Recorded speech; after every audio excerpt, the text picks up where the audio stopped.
Estamos na Semana Maior, dias por excelência em que atualizamos os momentos da paixão, morte e ressurreição de Cristo.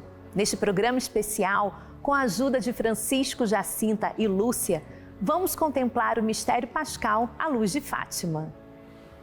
Os acontecimentos de Fátima enraizam-se naquela noite de Cristo em Jerusalém, no Jardim das Oliveiras. O diálogo entre o seu querer e o querer do Pai, eco do perpétuo diálogo entre a misericórdia de Deus e a liberdade humana, encontra-se no íntimo da pergunta primordial que a Senhora dirige aos pastorinhos: quereis oferecer-vos a Deus? Padre, muito obrigada pela presença neste nosso programa especial no Tríduo Pascal, neste final dessa semana tão intensa. E assim começo com a pergunta, assim, de forma geral: como a mensagem de Fátima nos introduz no mistério da paixão, morte e ressurreição de Cristo? Introduz-nos porque a mensagem de Fátima fala daquilo que é essencial, que é do caminho de santidade, da conversão e da adesão a Jesus Cristo, que se fez homem e que morreu e que ressuscitou para a nossa salvação.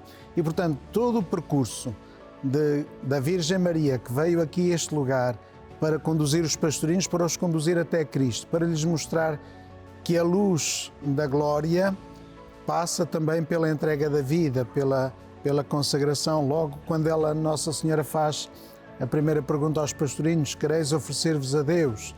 Esta pergunta de: estáis dispostos a assumir os sacrifícios pela redenção dos homens? É aquilo que Jesus Cristo fez na cruz, na sua paixão e na sua morte, nesta dádiva entrega da sua vida.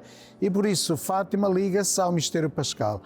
A mensagem de Fátima aponta-nos para Cristo e conduz-nos até Cristo, para que nós possamos assim superar a miséria do mal, superar o pecado e poder alcançar a comunhão com Deus, alcançar a santidade, alcançar este espírito de comunhão que a redenção de Cristo nos traz. O que o céu propõe às três crianças é que façam da sua experiência um sacrifício em que se realize o mistério da redenção, como aquele consumado no sacrifício pascal do Redentor, vespertinamente celebrado em última, afinal, primeiríssima ceia.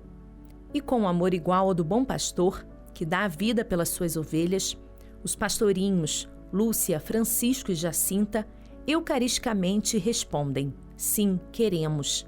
Em Francisco, particularmente, destacava-se o dom da contemplação.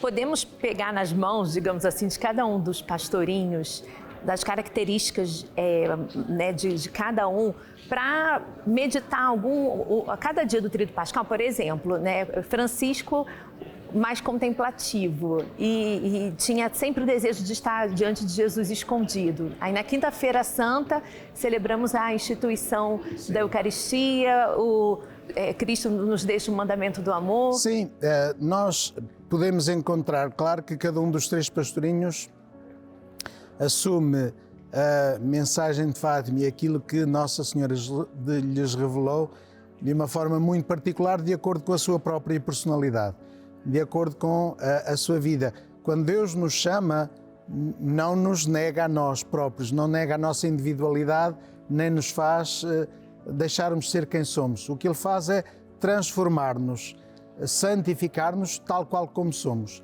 E é a questão, de facto, de perceber a devoção do Francisco a Jesus escondido, à Eucaristia, que é uma dimensão muito importante da mensagem de Fátima. O anjo, quando aparece pela terceira vez na loca do cabeço, traz a Eucaristia e ensina-lhes uma oração de reparação à Eucaristia. E, portanto, os pastorinhos percebem que Jesus presente na Eucaristia, este Jesus escondido, que deu a sua vida e que continua a dar a sua vida por nós, é de facto fonte de vida, de esperança. E o Francisco, como era mais contemplativo, como a sua vocação foi ser mais contemplativo, mais esta ligação, de facto, querer consolar a Deus e a Jesus, que ele viu tão triste em todas as aparições, que ele intuiu o sofrimento de Jesus pelos pecados dos homens, o Francisco, de facto, dedicou a sua vida a consolar Jesus. E ele passava horas sem fim quase diante do sacrário, na igreja paroquial de Fátima, a fazer companhia a Jesus escondido, passava horas a rezar o terço, meditando de facto nos mistérios da vida de Cristo, nesta vida que foi uma vida de oferta por nós, esta vida que foi dada em alimento e pela vida dos homens. Portanto, o Francisco como que assumiu uma dimensão mais eucarística na relação com Cristo. E é muito engraçado que quando a Lúcia, pouco tempo antes de morrer, e o Francisco só recebeu a comunhão 2 vezes ao longo da sua vida, recebeu do cálice quando o anjo apareceu em 1916 e depois comungou poucos dias antes de morrer, e ele disse à irmã: eu sou mais feliz agora porque tenho no meu coração Jesus escondido. Não era para diminuir a irmã, mas foi sobretudo para mostrar que a comunhão com Cristo faz de nós algo extraordinário. O prepararmos para receber a comunhão. E ele teve muito cuidado em se preparar para receber a comunhão. Ele confessou-se antes e teve, de facto, procurou fazer um exame de consciência muito certo, muito assertivo. Ele até perguntou à irmã e à prima se lembravam de mais algum pecado que ele tivesse feito para fazer uma boa confissão. E isto também é importante, este perceber que para acolhermos Jesus Cristo temos de ter verdadeiramente um coração imaculado como o de Nossa Senhora. Fátima repercute o paradoxo da paixão do Senhor. Nas linhas tortas que a história dos homens risca, pelo olhar e a voz da Senhora da Luz transparente e pela entrega das 3 crianças, vem Deus escrever direito as palavras da graça e da misericórdia. A sede de Jacinta, voluntariamente não satisfeita em sacrifício pelos pecadores, é a sede de Jesus naquela tarde ensanguentada no alto da cruz. Um Deus sedento de amor dos homens, como também de homens sedentos de Deus. A pequena Jacinta oferece a sua sede a Deus, para que Deus sacie a sua sede de conversão dos pecadores. Seguindo os passos do Mestre, a menina morreu na solidão do hospital e com uma ferida aberta no peito. É interessante como é que uma menina que era mimada, que toda a gente diz que só queria ganhar os jogos e fazia uma birra se não ganhasse os jogos, se não lhe fizessem os gostos porque era a mais nova da casa. Como é que uma menina centrada em si acaba por se descentrar de si e focar-se na vida dos outros, focar-se sobretudo na conversão dos pecadores. E lá que vamos chegar também para falar um pouco assim da Sexta-feira Santa, sim, né? É este perceber que, de facto, olhando para Cristo, que viu também necessitado da nossa graça, percebeu que a vida de Cristo foi dada em favor dos outros. E, portanto, ela viveu os dias da sua vida quase como se fosse uma Sexta-feira Santa. Porque o facto de ela estar sozinha no Hospital da Estefânia, o facto de ela ter sido operada e ter ficado com uma ferida no peito que foi aberta para drenar o líquido da pleuresia, o facto de estar sozinha e de ter só a companhia da Virgem Maria. E não pôde receber a Eucaristia. Não poder receber a Eucaristia. Também este abandono de Deus, como Jesus quase na cruz, meu Deus, porque me abandonaste. Também a Jacinta sentir quase este abandono de Deus, mas a presença da Mãe. E isto é o culminar também de uma vida de entrega aos outros, como o próprio Jesus. O seu sacrifício na cruz é o culminar de uma vida de entrega aos outros. E a Jacinta também viveu, depois das aparições, uma vida para salvar os pecadores. Uma vez a Lúcia encontrou-a a chorar e perguntou-lhe: Jacinta, por que choras? E ela: estou-me a lembrar do inferno. E a Lúcia disse: oh Jacinta, mas tu sabes que a Nossa Senhora te disse que tu ias para o céu, portanto não te preocupes. Não, mas eu queria era que as pessoas que estão no inferno pudessem sair de lá. E eu queria que ninguém fosse para o inferno. E, portanto, esta oferta da vida, como Jesus na cruz pela salvação dos pecadores, também ela ofereceu a sua vida pela salvação dos pecadores, ofereceu os seus sacrifícios pela conversão dos pecadores. Fátima é sobre mergulhar na passagem da morte à vida. É atravessar a cruz porque depois vem a ressurreição. Continuamos esse itinerário de olhar e viver a mensagem de Fátima na luz da Páscoa. Sábado Santo, tudo é silêncio que espera. O tempo parece suspenso na memória mortal da véspera e da expectativa de uma palavra que desencadeie de novo a vida. Em pleno Sábado Santo, sepultado seu filho, Maria acompanha o silêncio da morte e do túmulo numa esperança provada pela dor. Guarda fielmente no coração a luz da fé, a mesma luz que em Fátima envolve a Senhora vinda do céu e que, abertas as suas mãos, penetrou até o íntimo do coração dos pastorinhos. A Virgem que aqui se manifestou era a mulher da esperança, e quando vemos cá ao santuário, ela nos aponta essa esperança do ressuscitado, que não devemos parar nos sofrimentos da vida, mas sim nos direcionarmos à vida nova em Cristo. Sim, a Virgem Maria é a mulher da esperança, porque é aquela que, dizendo que sim a Deus, sem saber como é que isso era possível, dizendo que sim a Deus mesmo com o anúncio de uma espada de dor que traspassará o coração, dizendo sim a Deus quando vê o Filho ir pelo mundo fora para anunciar a boa nova, para cumprir a sua missão. Todos os momentos das dores de Nossa Senhora que nós meditamos frequentemente são momentos também de esperança, porque são sempre momentos iluminados pela promessa de que é o Messias, o Salvador do mundo. E é por isso que ela veio aqui, a este lugar, como em tantos momentos, em momentos de crise profunda da humanidade e do mundo, a Virgem Maria, porque é uma mãe zelosa, porque é uma mãe preocupada, porque é uma mãe de ternura e de esperança, vem aqui ao mundo para nos ajudar a fazer caminho, para nos dar a mão de novo, para nos abrir mais uma vez o manto da sua misericórdia que nos abriga das tempestades. A ressurreição de Jesus oferece ao tempo a esperança. A morte já não tem a última palavra e a vida encontra uma nova fonte de luz. Essa é a luz da ressurreição de Cristo, que através da Senhora mais brilhante do que o sol, apareceu em 1917, com olhar de paz e palavras de Páscoa. É essa luz, que é o próprio Deus, que nas mãos da Senhora se refletia e consentia os pastorinhos verem-se a si mesmos em Deus. Na declaração das virtudes heróicas de Lúcia, ela é chamada uma lanterna que arde e alumia.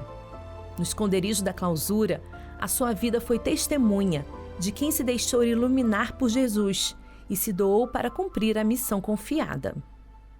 A Lúcia viveu uma Páscoa, diríamos assim, ou seja, a Lúcia viveu até os 95 anos, ou até os 98 anos, mais algum tempo, para usar a expressão de Nossa Senhora, mas sempre guiada por esta luz do coração imaculado de Maria. Ou seja, a Lúcia, Nossa Senhora disse: Deus quer servir-se de ti para fazer crescer a devoção ao Imaculado Coração de Maria, para que os homens possam amar o Imaculado Coração de Maria e aprender comigo a ser discípulos de Cristo. De facto, a Virgem Maria foi aquela que assumiu mais o seguimento de Jesus, que assumiu mais ser esta luz para o mundo. Por outro lado, também é interessante repararmos que não se fala de Nossa Senhora durante a ressurreição. Não se fala de Nossa Senhora durante estes primeiros momentos da Páscoa. Aparece depois da ascensão de Jesus, quando os discípulos estão reunidos no cenáculo e vem o Espírito Santo, aí está presente Nossa Senhora. E, portanto, Nossa Senhora não é falada, mas está presente. E a Lúcia também, o facto de ela não ser, digamos assim, uma promotora da mensagem de Fátima, não ir pelo mundo fora, dar palestras, fazer conferências sobre Nossa Senhora de Fátima, o facto de ela ter ficado no convento, mas ficou precisamente porque percebeu que a luz de Cristo vem por outro caminho. Não vem pelo protagonismo, mas vem pela fidelidade ao Evangelho, vem pela fidelidade à vocação. E a luz da Páscoa é o sermos fiéis à nossa vocação. É, de facto, unirmos a Cristo e deixarmos que Ele transforme a nossa vida, nas pequeninas e nas grandes coisas da vida. Este papel de fidelidade à Igreja. E notemos também que, quando o Pedro e o João vão a correr até ao túmulo, o João chega lá primeiro, mas espera que seja o Pedro a verificar o túmulo. Ou seja, espera que seja o Papa o primeiro a fazer a verificação do sepulcro vazio. E a Lúcia também disse sempre: eu fui aquela que recebeu mesmo o segredo e a mensagem de Fátima, mas compete à Igreja explicar, compete à Igreja desenvolver, compete à Igreja mostrar o sentido. Eu apenas sou a mensageira, este simples instrumento. E, portanto, aquilo que podemos olhar, de facto, como uma coisa, coitada, foi presa pela Igreja, ela própria deixou que a luz de Deus brilhasse através da sua vida, através de gestos concretos. Um dos importantes símbolos da Vigília Pascal é justamente a luz. E o significado de Lúcia é luz, e na declaração das virtudes heróicas, ela foi chamada lanterna que arde e alumia. Então, verdadeiramente uma vida pascal. É esta vida que, assim como Nossa Senhora veio vestida de branco da luz que vem de Deus, também a nossa vida de santidade não é uma luz que nasce de nós, mas é uma luz que atravessa por nós esta vida de Deus que nos atravessa e que refulge para o mundo. Quando aceitamos o desafio de Cristo, de sermos discípulos de Cristo, aceitamos este desafio de sermos também luz para os outros. Não luz que vem do nosso coração, mas a luz que vem de Deus que está no nosso coração.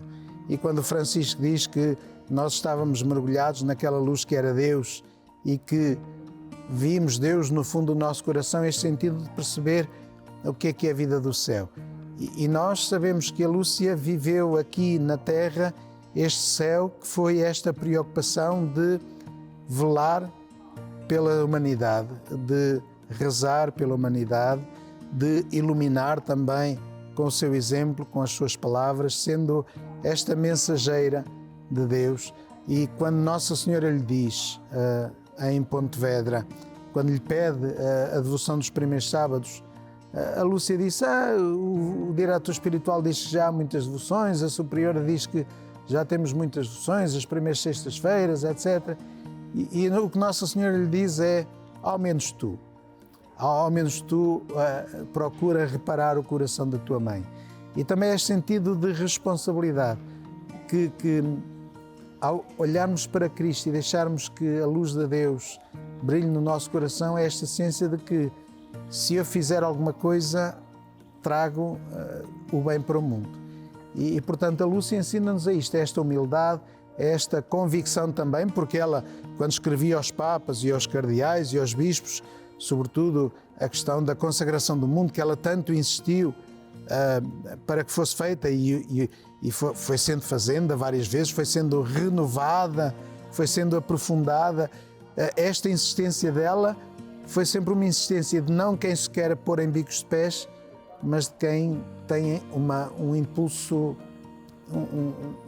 do coração para ser testemunha, para ser luz. Nos tempos atuais, em que o mundo continua a fazer a experiência da fragilidade e do sofrimento, a mensagem de Fátima convida a viver uma Páscoa essencial, isto é, a partir do interior, num caminho de subida, rumo à nova vida em Cristo. Os fiéis que aqui vêm para rezar aqui nas colunatas ou lá nos valinhos, né, atualizam a sua via sacra também, digamos assim, entregam as suas dores à Nossa Senhora, e também nisso podemos dizer de como esse caminho de Calvário também é o caminho dos tempos atuais, de tantos flagelos, de guerra, do bispo vestido de branco com seus problemas de saúde, mas sempre incansável no apelo pela paz. Precisamente o segredo mostra-nos esse calvário do mundo, mostra-nos este mundo em ruínas que é transformado pela graça. Percebemos que ao unirmos-nos aqui em Fátima, ao fazermos não apenas a via sacra, mas ao meditarmos nos acontecimentos de Fátima, ao meditarmos na terceira parte do segredo, nesta necessidade da conversão, mas também neste martírio dos cristãos, percebemos que somos em cada geração chamados a dar testemunho da fé. E, precisamente, cada geração vive tempos de crise. Nós agora encontramos várias crises, sejam económicas, sejam mesmo de guerra, sejam de de migrações, sejam de desvalorização de tanto homem e de tanta mulher, pelo relativismo, por um sentido amoral da própria história, em que quase que não há referências porque tudo vale, tudo serve, o sucesso a todo custo, o aparecer a todo custo, o ser relevante a todo custo. Deixamos de perceber qual é a nossa essência, deixamos de perceber também qual é o sentido da vida humana, porque perdemos uma dimensão muito importante. E aqui em Fátima esta dimensão existe sempre, que é a dimensão comunitária. Aqui em Fátima é interessante percebermos, mesmo nas orações, mesmo quando rezamos a Via Sacra, e às vezes nos valinhos, uns grupos a seguir aos outros a iniciarem a Via Sacra, e cada qual vai fazendo a sua Via Sacra. Mas é a mesma Via Sacra, ou seja, vamos todos percorrendo o mesmo caminho, vamos todos seguindo o mesmo exemplo. E é isto que é importante termos em conta. De facto, todos nós temos problemas, podem ser muito diferentes uns dos outros, podem parecer que são únicos, porque é esses problemas dos quais fazemos a experiência e não conseguimos fazer a experiência daquilo que foi dos cristãos que viveram a Primeira Guerra Mundial, não conseguimos repetir a experiência dos cristãos que foram invadidos ou que tiveram as guerras religiosas no século XVI ou que sofreram as perseguições dos imperadores romanos no século III. Pronto, as mudanças. E, portanto, como a experiência é única, parece-nos ser a maior. O que é importante? É olharmos para o exemplo daqueles que viveram experiências semelhantes. Olharmos, por exemplo, dos mártires. Olharmos para o exemplo de Jesus Cristo, mas dos mártires que ao longo da história da Igreja, em momentos de grande dificuldade, foram capazes de dar a sua vida.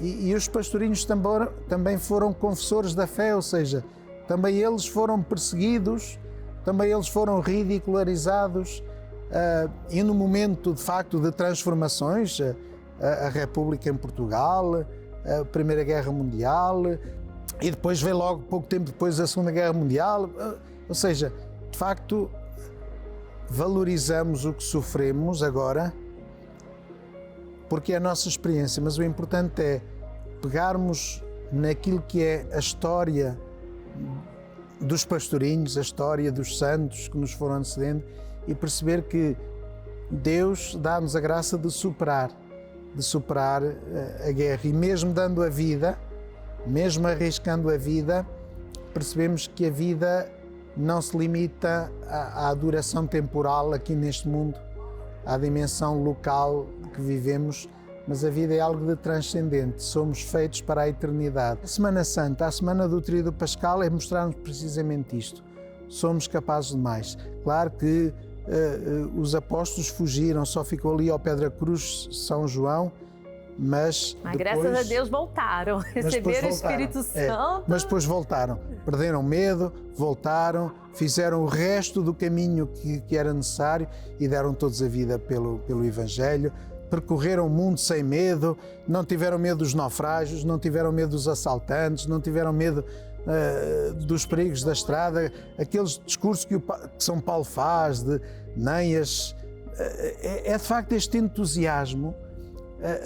E eles não tinham a beleza dos meios que nós temos hoje, não tinham a facilidade de transporte que nós temos hoje, não tinham a facilidade de chegar. Imaginem o que seria São Paulo com os transportes que há hoje, com as redes sociais que há hoje, com esta forma de chegar longe que há hoje. O homem, de facto, seria algo extraordinário. Mas hoje, então, é a nossa vez.